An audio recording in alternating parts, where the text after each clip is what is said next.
Hi students, in chapter 2 we're going to be talking about dimensioning and tolerancing symbology. Okay, so our first objective is identify and apply general dimensioning symbols and explain their general applications. Number 2, identify and apply tolerancing symbols and explain their general applications. Okay, so there's general and then there's tolerancing symbols.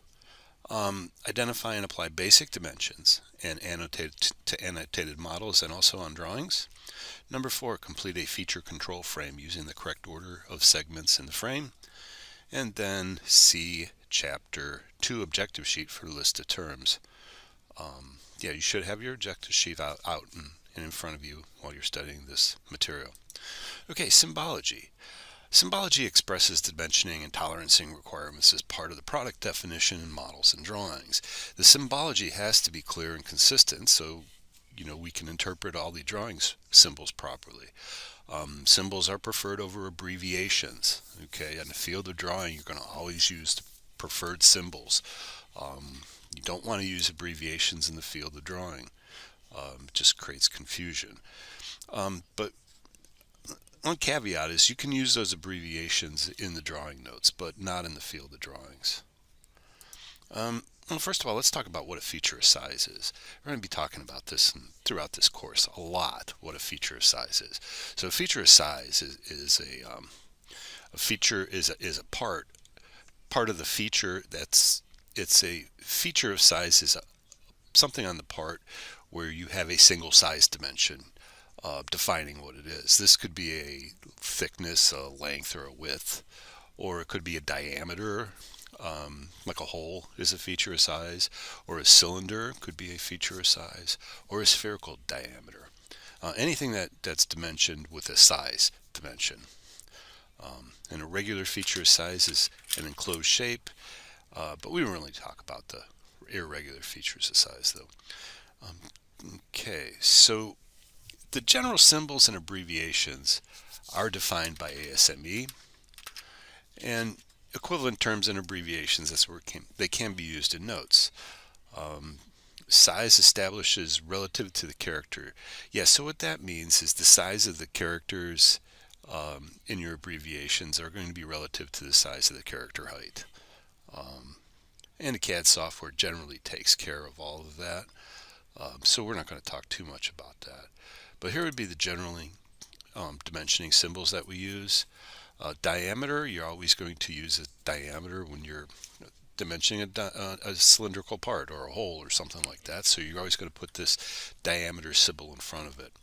This is the symbol for a counterbore, spot face, countersink, origin, square. So if you have a feature that has the same dimensions and length and width, you can dimension it with one dimension using a square dimension symbol. Here's the symbol for an arc length. This is for a reference dimension. This is for a slope. And this arrow pointing downwards is the depth symbol. And then this symbol is a conical taper. We don't talk too much about this either, but here's a proportion for the sizes. Typically your CADs will take care of that, but it's generally something we look at but in this course, but we don't really do much with it. So how do you apply these symbols to a drawing or a model?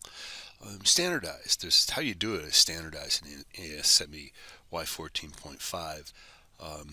And then there's special requirements in ASME Y14.41 for annotating models. Okay. But typically in our degree program, we're talking about annotating drawings, the two-dimensional orthographic views. Okay, symbols placed in specific locations relative to the associate numeric value or relative to the feature which tolerance applies. That's, for instance, the diameter symbol comes before the value. The radius symbol comes before the value. The counterbore symbol comes before the counterbore size. Okay, so let's look at some typical symbols. This is a current practice for these general dimensioning symbols, and in the past practice we used these abbreviations.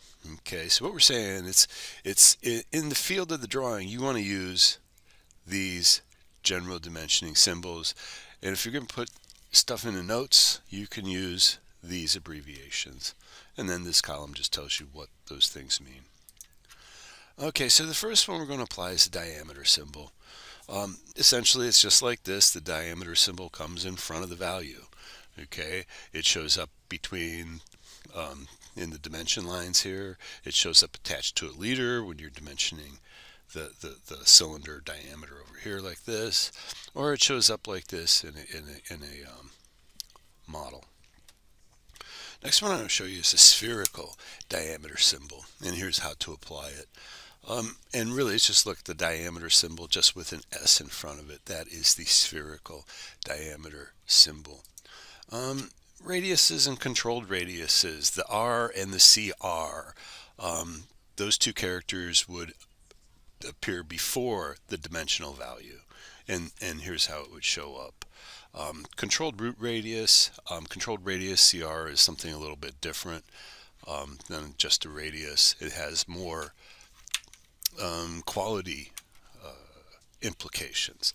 It says, well, it's not just a radius, there cannot be any reversals or something like that. It'll come up again in this class. The next one I want to talk about is the spherical radius.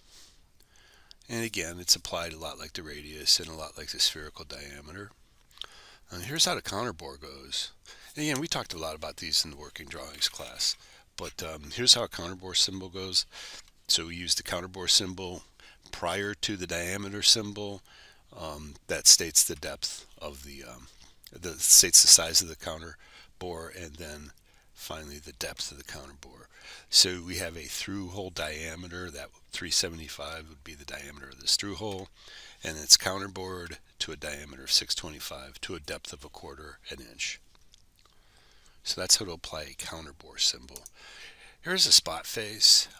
Spot faces are similar to counterbores, but you use the SF symbol within the counterbore type symbol, and really what that does, it's just used for to clean up an irregular surface, so you have a nice flat surface upon which a washer can bear or something like that. So let's say this was a casting, and the casting has an irregular surface, and you had to bolt it down by this hole.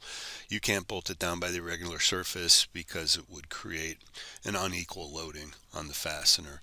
So what we do is we spot face in there. It gives us a nice flat surface for bearing of the washer. Here's a countersink symbol. Excuse me. Here's a countersink symbol. It's just like a V and then the diameter. So that would be the diameter of the breakout. So in this case we have 6x, where x means times. So there's 6 holes, and the diameter is 281 on those holes. And then the holes are countersunk out to a diameter of 438. That's the breakout diameter at the top of the countersink. And the 100 degrees is the angle of the countersink. Here we go, the X character, the X symbol. You don't put any spaces between a number and the letter X. Indicates the number of places, times, or instances. In this case, 6x. Okay. The other thing X could mean is by, and then you will put spaces between the numbers and the X's, like we're showing here. So this would be defining the countersink, diameter 438 by 100. So this was a good example of the two uses of X. The symbol X, and this means times the number of places, and this means by. Reference symbol. We use a reference symbol. We enclose a dimension, if you will, in parentheses. That's to mean that the number is shown on the product definition for information purposes, or the value does not establish a firm requirement or acceptance or rejection. Yeah, we need to do that to prevent double dimensioning, which we'll talk about in a minute here. And one more slide before I break, and that would be this reference symbol. Here's where it goes. The dimension enclosed is in parentheses. The 1 inch dimension is redundant to the other 3 dimensions. So what we're saying here is if you had tolerance dimensions, you would put them on the 2.375, the 0.625, and the 0.750. Those would be tolerance dimensions, and then this one would have to be a reference. If you put a tolerance dimension over here instead of a reference, that is bad practice, which is called double dimensioning. And I'm going to stop this movie here, and we'll pick it up in the next one. Thank you.